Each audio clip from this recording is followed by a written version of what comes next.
going to be long. I got a message about an hour ago, but I couldn't come outside and tell it to you because they were cutting grass. So as soon as I came outside to let y'all know what I was given, then I had to go back in and wait until they left. I believe they gone finally. All right, so this is what I want to say. We are all teachers, and it doesn't matter your age. It doesn't matter if you have a degree. We are all teachers, especially when it comes to spirituality. All right. So at one point you may be a teacher or you may be the student. But people that come in your life come in as either a teacher or a student. You can learn something from a child, no matter how old you are. You can learn something from an adult who have experienced a lot of things. But we all come here to help another person in some shape, form, or fashion. And that is what I wanted to convey. So I guess I put it all in a nutshell. But that is what I wanted to let you know. So don't think that you're too old to learn. And no, I am not throwing shade on people that are certified to be counselors and teachers in no shape, form, or fashion. I'm just letting you know in the spiritual, in the spiritual, in the spiritual community, we all are teachers. Okay? So you may feel like that you're not good enough. Somebody else may feel something similar to that, but they're not going to voice it. What they do, they just run on and do it anyway. That's how you overcome your fears. You may have some insecurities. You may be a force to be reckoned with. You're teaching somebody else how to move forward. And then again, you could be a person that's teaching somebody how to take time out. Think about what they're going to say before they say it. When it comes to teaching people how to do meditations, what they need to know about some of the things that they're going to experience. You're the one, okay, that's going to let them know. So don't never think that you don't have anything of value to give to another person or to express, because we all have something that we can share with another person that can help them on their journey. Shout out to each and every person that's coming into the live. I appreciate you. Feel free if you want to say something. And if I can say anything back, I will. So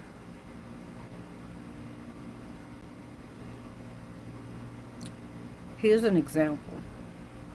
We as adults, we get to the place where we fall out with people. And once we fall out with them, we don't want to have nothing else to say to them. We don't even fool with their family.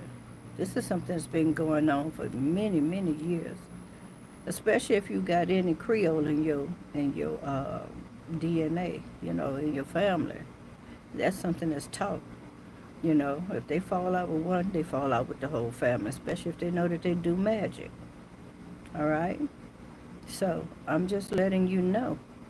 Think about children. Children go outside and they play, they fight, they cry, they come in and tell their moms about it. The mom get in an uproar, and less than 5 minutes later, them two children them forgot all about it. They back at play again. So why can't we be that forgiving as well? But at the same time, you have some people that are continue to do the same old thing, the same humbug every day, all day long. They live in toxicity. Some people are meant to grow. Some people don't want to grow. Some people refuse to grow. They like things just the way they are. But if you have once you come into the knowing that this person doesn't want to change, or they stuck on in their own story, so to speak, then you have to make a sound decision. You've already planted the seed. Even the Bible tells us one planet, one water, but it's God that give the increase. So you did your part. And if they don't grow from that, is it a bad seed? Or is it that the seed needs to be pressurized a little more in order for it to be able to break this shell and come out? Sometimes just Um, Disassociating yourself with a person, a group, will cause a chain effect. It'll cause people to change. It'll cause them to be able to see things more clearly, help them to step back a little bit and watch to see exactly what's really going on. Because some people are clouded. Some people are under a delusion. And they're told, yeah, this is the way it's supposed to go. You know, we're not using their own mind. Common sense is something that used to be common all the way up until the 80s. And after that, common sense decided to pack his bags and say, fuck everybody.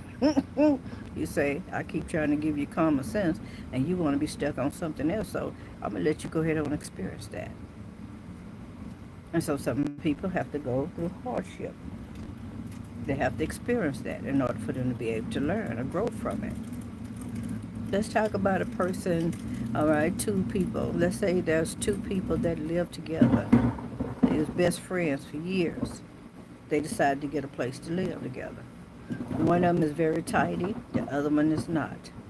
One of them is a get up and go person, the other one just likes to loaf around. I told y'all they was gone, I guess not. I know you hear the background.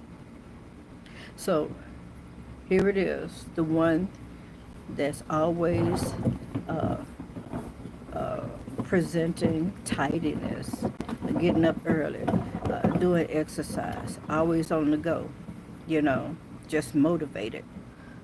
All right, this person is showing this other person without even trying on the things that they need to do. But one day, the one that's very tidy, who's been saving their money and everything, says, say, dude, when this lease is up, we're going to have to go part ways because I got somebody else I want to bring into my life. They're ready now for a relationship. They didn't got their stuff together. They didn't got their body together. You see what I'm saying?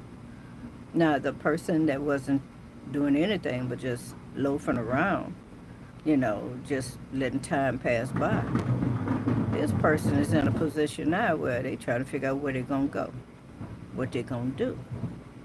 Well, now reality done kicked in. Now they figure it's time for me to get up. I need to get up early in the morning. I need to go find me a job. I need to start working out. You might not even have a vehicle.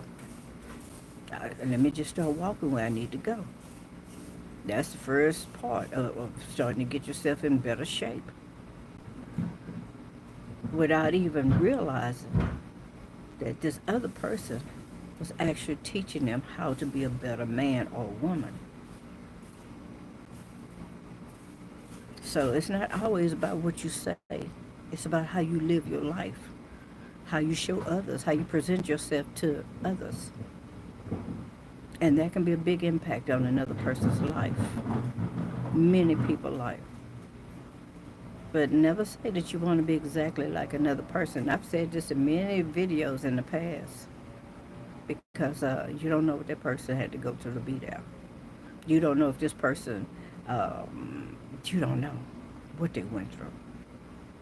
When I was a co-pastor of a church, this is one of the things I used to say to women that would walk up to me and say, Dr. Beagley, I want to be just like you. And I say, no, you want to be yourself. You don't want to be like me because you don't want to have to go through what I went through to be who I am today. So ask God to help you to be the best version of yourself.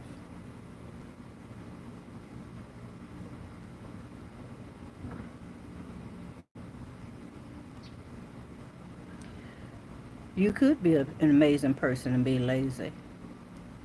But while you're doing that, are you showing another person? Are you teaching somebody silently? What are you teaching them silently? To be lazy? Or are you teaching them how to make money without having to put a whole lot of work into it?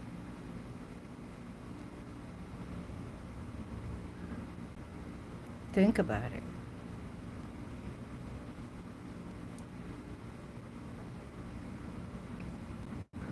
You definitely can live a very good life without a partner.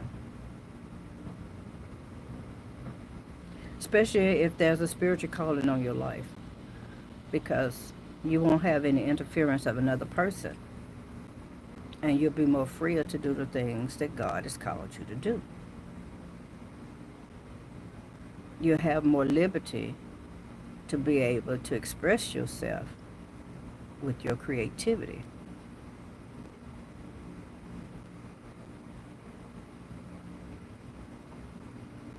As long as your creativity is working for you. So when you say lazy, I'm not exactly sure what you mean. I don't think it's good to be an untidy person. I met a lady many years ago that was very untidy, and I was at the hospital getting a checkup. That was back in the day when uh, I was going through, what was it? Low income insurance. And she said she had been at the hospital for like 3 days. And I asked her, I say, 3 days, why? She said, well, I'm waiting to see a doctor. She said, I broke my ankle.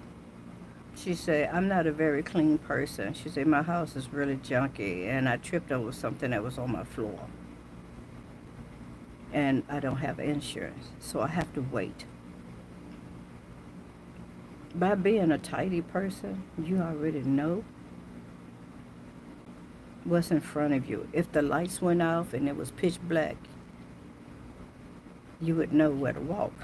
If you're a person that believes in being organized and putting things in a particular place, even if you was a blind person, you know exactly where to go because you've walked that path many times. So it's very important. In my opinion, it's very important to be a tidy person, be organized as well. And like I say, you can live your life as an example. You can speak out loud and tell people, or you can allow people to just see your life and your lifestyle and let them eventually figure it out on their own. Because you'd be surprised how many people are actually observing you. There are many people that are observing you.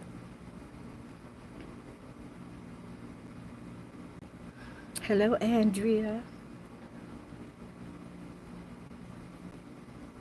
Hello, Arcturian.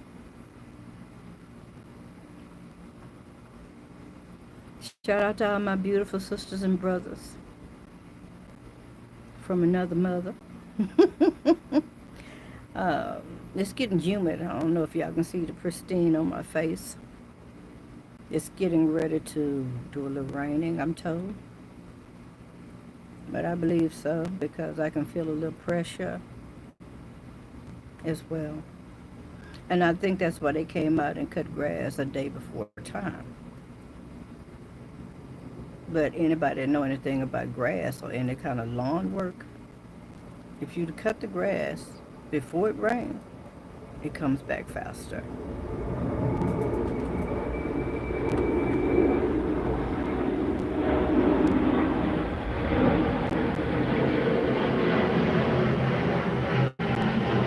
All right. I didn't have a lot to say in this video, but your morning messages will be ready soon for the next few days.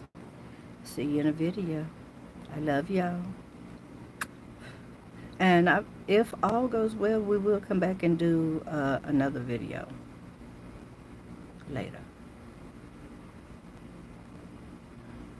Thank y'all for supporting the Cut Above Tarot.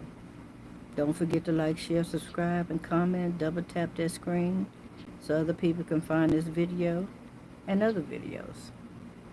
Just like this. Bye-bye.